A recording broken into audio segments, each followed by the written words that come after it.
का मेरा टॉपिक है सामाजिक विज्ञान पाठ योजना संख्या 1। मित्रों, आज का मेरा टॉपिक है सामाजिक विज्ञान पाठ योजना संख्या 1। मित्रों, जब हम कोई लेसन प्लान बनाते हैं तो सबसे ऊपर लिखते हैं पाठ योजना संख्या। यदि पहला बना रहे हैं तो पहला लेसन प्लान लिखेंगे, उसकी संख्या लिखेंगे, अन्यथा जो भी आपका नंबरिंग हो वो लिखेंगे। उसके बाद बाएं तरफ दिनांक लिखेंगे, जो भी आपकी दिनांक हो। फिर विषय लिखेंगे, विषय में सामाजिक अध्ययन लिखेंगे, उप विषय में नागरिक शास्त्र लिखेंगे, क्योंकि सामाजिक अध्ययन में 4 उप विषय आती हैं: इतिहास, नागरिक शास्त्र, अर्थशास्त्र और भूगोल। तो मित्रों, यहाँ पे हमारा उप विषय नागरिक शास्त्र रहेगा। प्रकरण हमने संयुक्त राष्ट्र संघ लिखा है, लेकिन इस प्रकरण को तब तक नहीं लिखा जाएगा जब तक प्रस्तावना प्रश्न न निकाल लिया जाए। उसके बाद यहाँ पे कक्षा लिखा जाएगा, फिर वर्ग लिखा जाएगा, फिर चक्र लिखा जाएगा। चक्र मतलब कौन सा घंटा आप पढ़ा रहे हैं। उसके बाद अवधि आपकी 35 मिनट की रहेगी। फिर प्रशिक्षण केंद्र का नाम, जहाँ पे आप प्रशिक्षण कर रहे हैं उसका नाम लिखेंगे। उसके बाद छात्राध्यापक का नाम, अपना नाम लिखेंगे, जहाँ पर आप प्रशिक्षण, जो आपका विद्यालय में नाम दर्ज है वही नाम लिखेंगे। छात्राध्यापक का नाम अर्थात प्रशिक्षु का नाम। सामान्य उद्देश्य में लिखेंगे, पहला पॉइंट लिखेंगे छात्रों के नागरिक शास्त्र के ज्ञान को संगठित एवं व्यवस्थित करना। दूसरा पॉइंट लिखेंगे छात्रों को नागरिक शास्त्र के प्रति रुचि उत्पन्न करना। तीसरा पॉइंट लिखेंगे छात्रों को युद्ध संबंधी लाभ हानि के विषय में ज्ञान कराना। चौथा पॉइंट लिखेंगे छात्रों को युद्ध विराम के बारे में ज्ञान कराना। पांचवा पॉइंट लिखेंगे छात्रों को पड़ोसी देशों के मध्य संबंधों के बारे में ज्ञान कराना। छठा पॉइंट लिखेंगे छात्रों में विश्व बंधुत्व की भावना का विकास करना। मित्रों, सामान्य उद्देश्य जो होता है वह विषय से संबंधित होता है, जबकि विशिष्ट उद्देश्य प्रकरण या टॉपिक से संबंधित होता है। मित्रों, विशिष्ट उद्देश्य में ज्ञानात्मक, भावात्मक और क्रियात्मक उद्देश्यों को ध्यान में रखा जाता है। तो मित्रों, हमने विशिष्ट उद्देश्य में लिखा है छात्रों को संयुक्त राष्ट्र संघ में अंतर्निहित शक्तियों के विषय में अध्ययन कराना। तो मित्रों, इसमें ज्ञानात्मक, भावात्मक और प्रयोगात्मक तीनों प्रकार के उद्देश्य आ जाएंगे। उसके बाद सहायक सामग्री है। सहायक सामग्री में लिखेंगे संयुक्त राष्ट्र संघ की विशेष संस्थाओं का लोगो, चार्ट एवं अन्य विषय वस्तु से संबंधित सामग्री, ये हमारी सहायक सामग्री हो जाएगी। अब जो अगला टॉपिक होगा मित्रों हमारा, वह पूर्व ज्ञान का होगा। तो इसको मिटा देते हैं मित्रों। मिटाने का तरीका हमेशा ऊपर से नीचे की तरफ रहेगा, जिससे जो चार्ट की धूल है वो आपके ऊपर न हो, ऊपर से नीचे की ओर मिटा।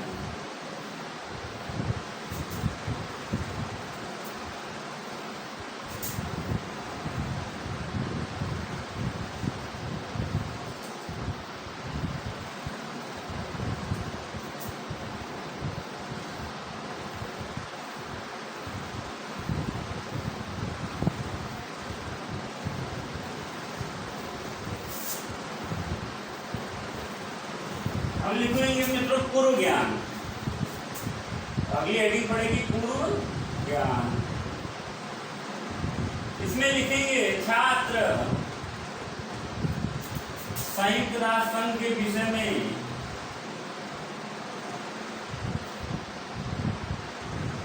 संघ के विषय में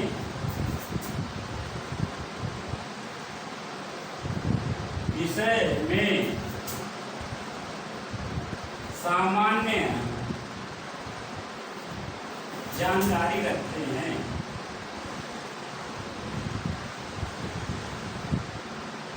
सामान्य जानकारी रखते हैं।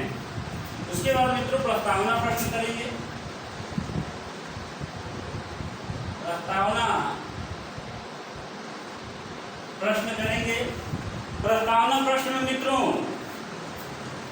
2 कॉलम बनेंगे, एक छात्राध्यापक कथन,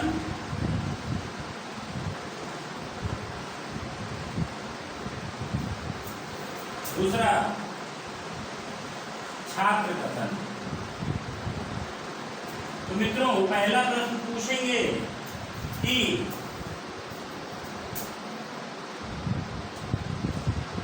गांव में विवाद होने पर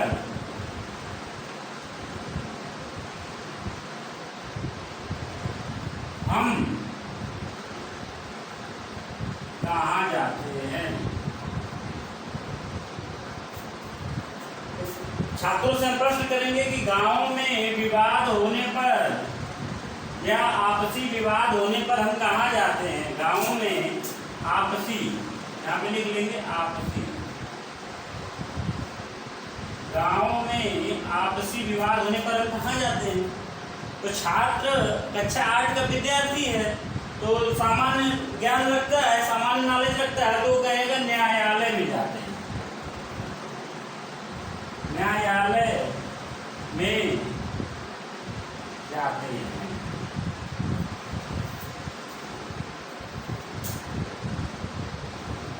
फिर दूसरा प्रश्न करेंगे इसी प्रकार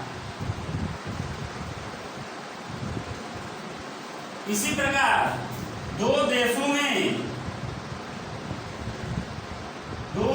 में झगड़ा होने पर वे कहाँ जाते हैं। तो छात्र फिर से उत्तर देगा कि अंतर्राष्ट्रीय न्यायालय में, अंतर्राष्ट्रीय न्यायालय में,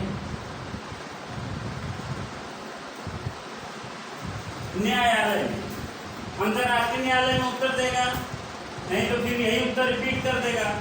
तो यदि छात्र यह उत्तर देता है कि न्यायालय में, तो भाई सही बात है, 2 देश जब झगड़ा करेंगे तो ये भी न्यायालय में जाएंगे, तो इसका सीधे अर्थ अंतर्राष्ट्रीय न्यायालय से हो जाएगा।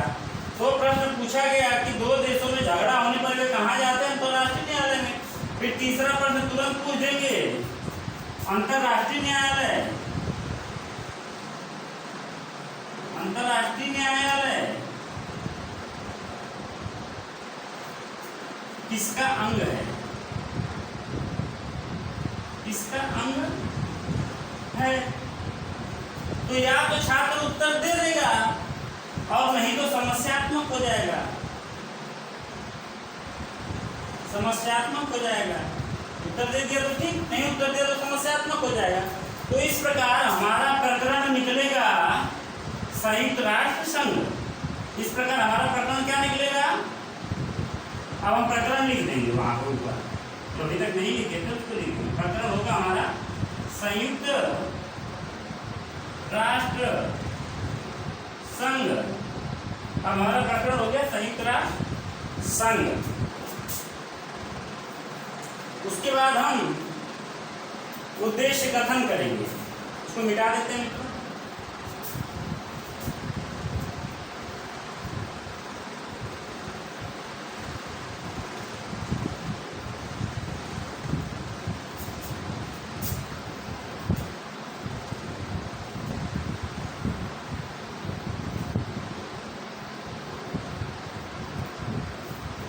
अब प्रकरण हमारा निकल गया, तो हम क्या करेंगे, उद्देश्य कथन। उद्देश्य कथन, उद्देश्य कथन में लिखेंगे आज हम संयुक्त राष्ट्र संघ, संयुक्त राष्ट्र संघ के विषय में अध्ययन करेंगे, अध्ययन करेंगे। उसके बाद मित्रों प्रस्तुतिकरण लिखेंगे, अगली हेडिंग पड़ेगी प्रस्तुतिकरण। अब प्रस्तुतिकरण में आपको ध्यान देना है कि पाठ आपका लंबा हो रहा है तो उसको दो भागों में बांट देंगे। अगर पाठ छोटा है तो उसको एक ही भाग में खत्म कर देंगे। तो प्रस्तुतिकरण में दो कॉलम बनेंगे, एक छात्राध्यापक कथन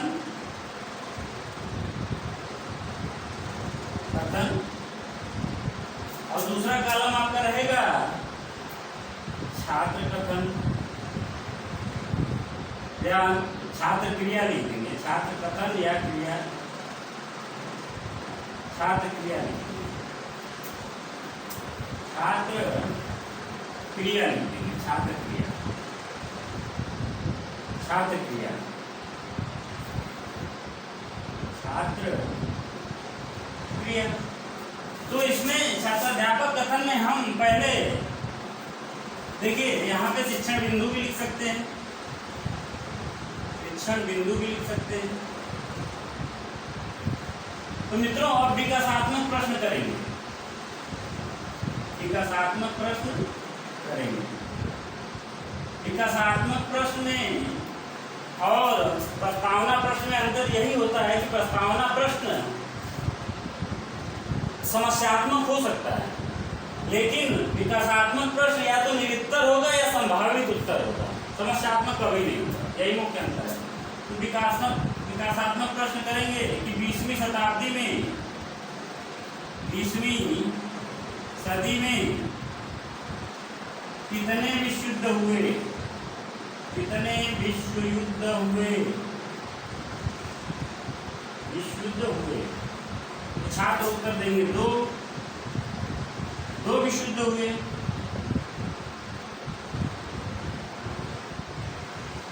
दो विश्व युद्ध हुए। उसके बाद दूसरा प्रश्न पूछेंगे कि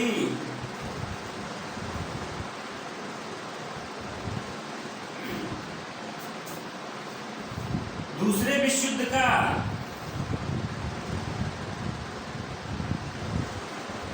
दूसरे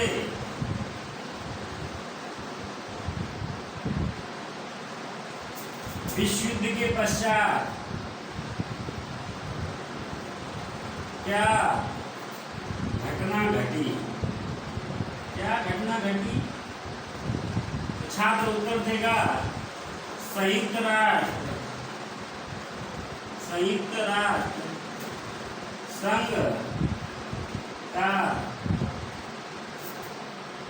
गठन किया गया, संयुक्त राष्ट्र संघ का गठन हुआ।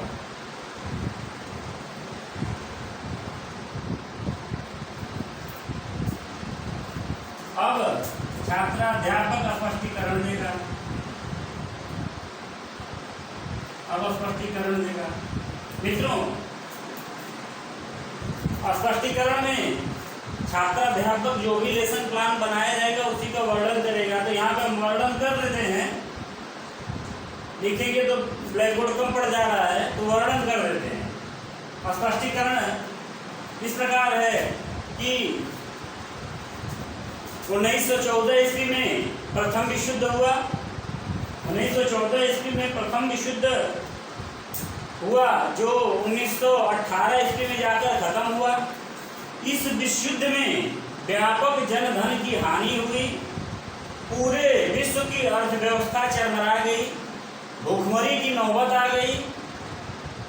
उसके बाद पूरे विश्व में आर्थिक संकट छा गया और पूरा विश्व जितना विकास किया था वो कुछ ही सालों में विनाश की कगार पे पहुंच गया। तो प्रथम विश्व युद्ध से यह सीख मिली कि एक संस्था का निर्माण हुआ जिसका नाम था लीग ऑफ नेशंस। लेकिन मित्रों यह लीग ऑफ नेशंस भी अमीर देशों के हाथों की कठपुतली बन के रह गई और द्वितीय विश्व युद्ध को न रोक सकी। तो मित्रों 1939 ईस्वी में पुनः द्वितीय विश्व युद्ध भड़क उठता है जो 1945 ईस्वी तक चला। मित्रों प्रथम विश्व युद्ध में जो मारक हथियार थे वह टैंक थे, मशीन गनें थी, लेकिन द्वितीय विश्व युद्ध में परमाणु बम का आविष्कार हो चुका था लेकिन किसी को पता नहीं था। तो द्वितीय विश्व युद्ध में अमेरिका ने 2 परमाणु बम हिरोशिमा और नागासाकी, जो जापान के प्रमुख नगर थे, इन पर गिराया और देखते ही देखते कुछ ही सेकेंड में पूरा नगर राख में बदल गया। और यह विभीषिका देखकर जो मित्र राष्ट्रों के विरोध में जो सेनाएं लड़ रही थी, दूरी राष्ट्रों की, उन्होंने हार स्वीकार कर लिया। और इस युद्ध की विभीषिका बहुत ही हानिकारक थी, बहुत ही जन धन की हानि हुई। पूरे देश जितना प्रगति किए थे सब विनाश के कगार पे पहुंच गए। तब सभी देशों ने मिलकर यह निर्णय लिया कि क्यों न एक ऐसी संस्था बनाई जाए जो बहुत ही पावरफुल हो और तीसरे विश्व युद्ध को रोक सके। तब अग्रणी राष्ट्रों ने, जो अमेरिका है, फ्रांस है, आदि देशों के राष्ट्राध्यक्षों ने एक मीटिंग बुलाई और उस मीटिंग में संयुक्त राष्ट्र संघ की नींव रखी। मित्रों, संयुक्त राष्ट्र संघ की स्थापना 24 अक्टूबर 1945 ईस्वी को हुई थी। संयुक्त राष्ट्र संघ की स्थापना 24 अक्टूबर 1945 ईस्वी को हुई थी। इसको स्थापित करने का, संयुक्त राष्ट्र संघ को गठित करने का प्रमुख उद्देश्य था कि तीसरी विश्व युद्ध को रोका जाए और किसी भी देश में झगड़े होते हैं तो उसको रोका जाए, उसका समाधान किया जाए। तो इसको प्रभावी बनाने के लिए संयुक्त राष्ट्र संघ को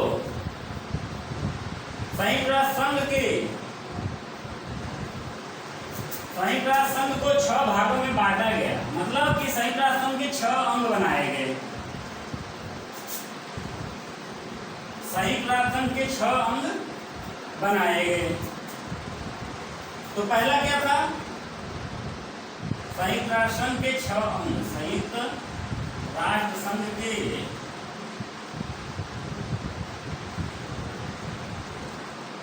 6 अंग। पहला है महासभा, दूसरा है सुरक्षा परिषद,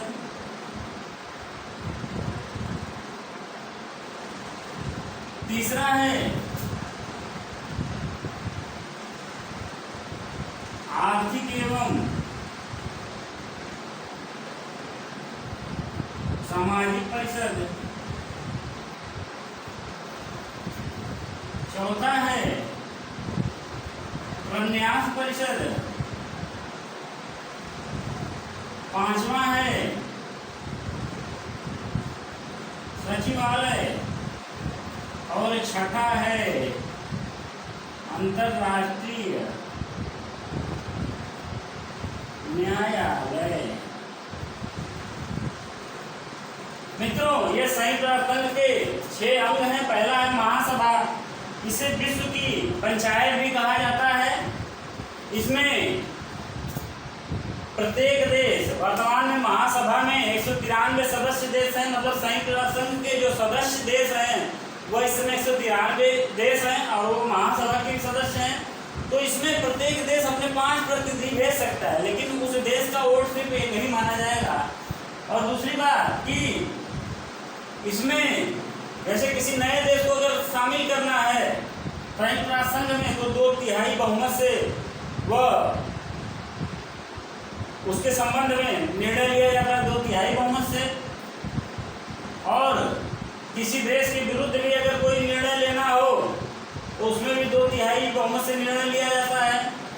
और लड़ाई झगड़े को रोकने के लिए पहले इसी से ही सलटाया जाता है कि पहले इसी से ही सलट जाए, दबाव बनाया जाता है। उसके बाद जब कोई कठिन समस्या होती है तो उसको सुरक्षा परिषद डील करता है। यह सबसे पावरफुल संस्था है संयुक्त राष्ट्र संघ। सुरक्षा परिषद में 5 अस्थायी देश हैं, 5 अस्थायी देश हैं प्लस 10 अस्थायी। इस प्रकार टोटल संख्या इनकी 15 हुई। कोई भी कार्रवाई करने के लिए कम से कम 9 सदस्यों का मत अनिवार्य है, जिसमें से इन 5 अस्थायी सदस्य देशों के वोट मिलना बहुत जरूरी है। मतलब कि इन 5 अस्थायी देशों को जिनको वीटो पावर प्राप्त है, निषेधाधिकार पावर प्राप्त है, ये सभी देश एक मत से जब तक सहमत नहीं हुए तब तक अटैक नहीं किया जा सकता, या किसी देश के विरुद्ध आक्रमण नहीं किया जा सकता, या कोई निर्णय नहीं लिया जा सकता। तो ये 5 अस्थायी देश हैं: चीन, रूस, अमेरिका, ब्रिटेन और फ्रांस। मित्रों, सुरक्षा परिषद में जब कोई निर्णय ले लिया जाता है और वो फाइनल हो जाता है तो उस देश के विरुद्ध कार्रवाई की जाती है, और यह कार्रवाई करने के लिए संयुक्त राष्ट्र संघ कोई अपनी पर्सनल सेना नहीं रखता है। विश्व के सभी देश अपनी सेनाएं, एक टुकड़ी, दो टुकड़ी, जिसकी जितनी कैपेसिटी है उस हिसाब से सेना भेजते हैं, और उसी के आधार पे किसी देश पे आक्रमण हो जाता है। क्योंकि 5 अस्थायी देश उनके खिलाफ मतदान कर, उनके युद्ध के समर्थन में मतदान कर चुके होते हैं, तो उसको कोई रोकने वाला होता नहीं है।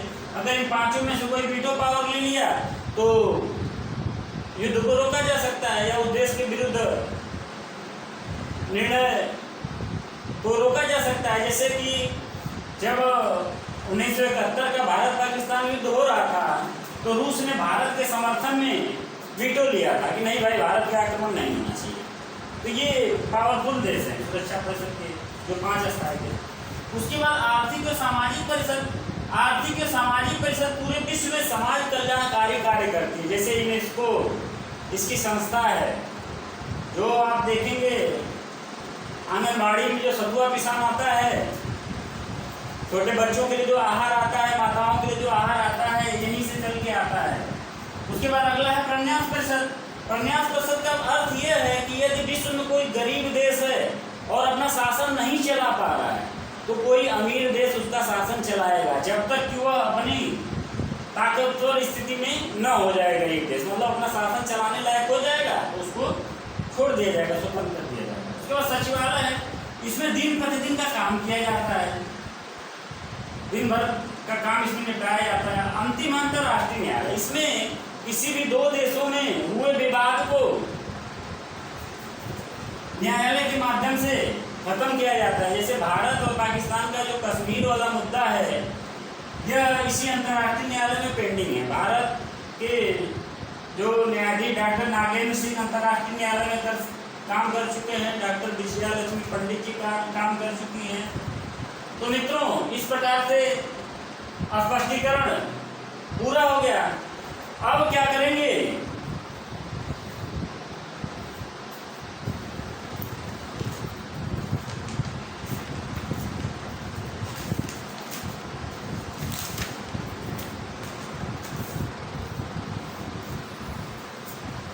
अब मित्रों श्यामपट्ट कार्य दे देंगे बच्चों को, श्यामपट्ट कार्य देंगे।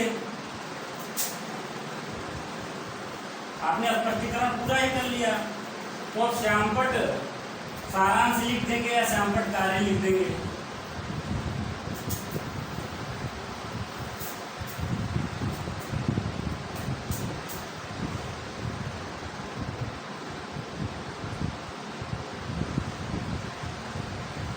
श्यामपट्ट कार्य देंगे संयुक्त राष्ट्र संघ, इसी को कहते हैं यूनाइटेड नेशंस ऑर्गेनाइजेशन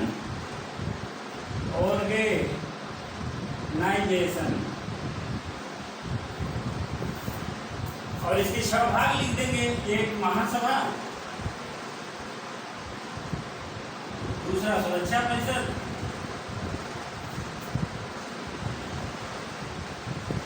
तीसरा आर्थिक एवं सामाजिक परिषद,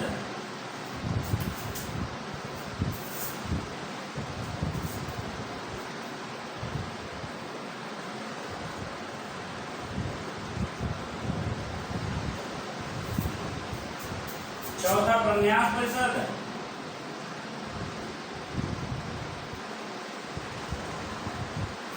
पांचवा सचिवालय, छठवां अंतर्राष्ट्रीय न्यायालय,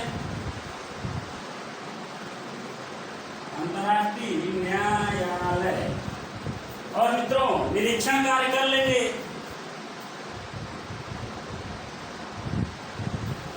अब अगला जो हेडिंग आएगा निरीक्षण कार्य आएगा।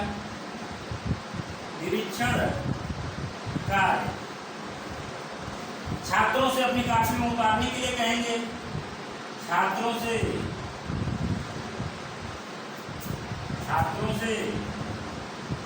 अपनी पुस्तिका में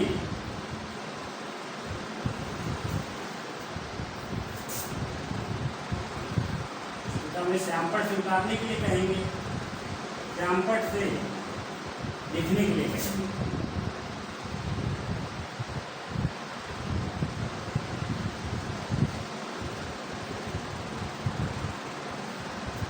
अर्थात छात्र अब लिखेंगे और आप निरीक्षण करेंगे। उसके बाद पुनरावृत्ति प्रश्न कर लेंगे जो आपने पढ़ाया है। पुनरावृत्ति प्रश्न 5 कर लीजिए। पहला कह लीजिए 20वीं शताब्दी में कितने युद्ध हुए। तो छात्र 20वीं शताब्दी में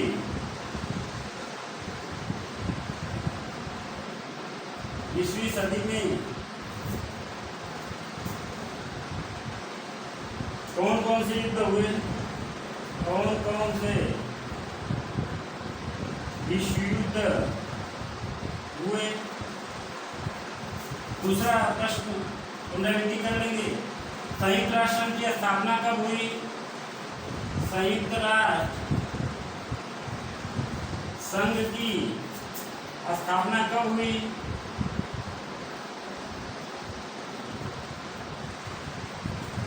तीसरा प्रश्न कर लेंगे।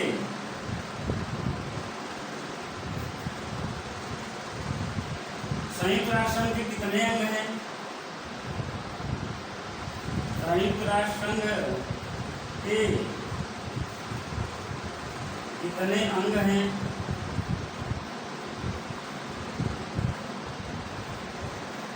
चौथा प्रश्न कर लेंगे। अंतर्राष्ट्रीय न्यायालय का मुख्यालय कहाँ है।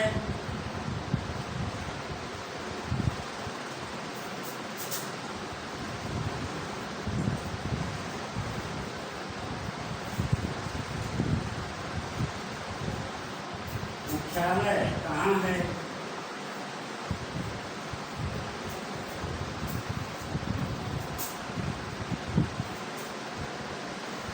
विश्व के कितने देश, विश्व के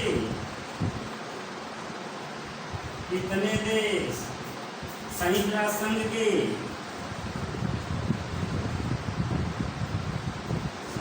सदस्य हैं। ये मित्रों 5 प्रश्न आपके हो गए। और अंतिम जो सबसे रहेगा गृह कार्य दे देंगे उनको। गृह कार्य दे देंगे कि संयुक्त राष्ट्र संघ के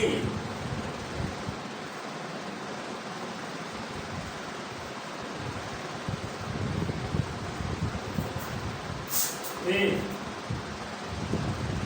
6 अंगों को संयुक्त राष्ट्र संघ के 6 अंगों को कंठस्थ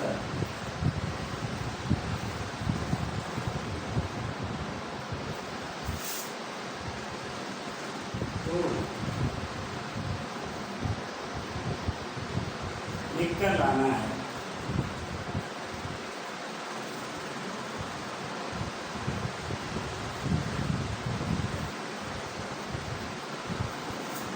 तो इस प्रकार मित्रों हमारा सामाजिक विज्ञान की पाठ्य योजना किस प्रकार से बनेगी यह समाप्त हुआ। मित्रों आशा है कि आपको समझ में आया होगा।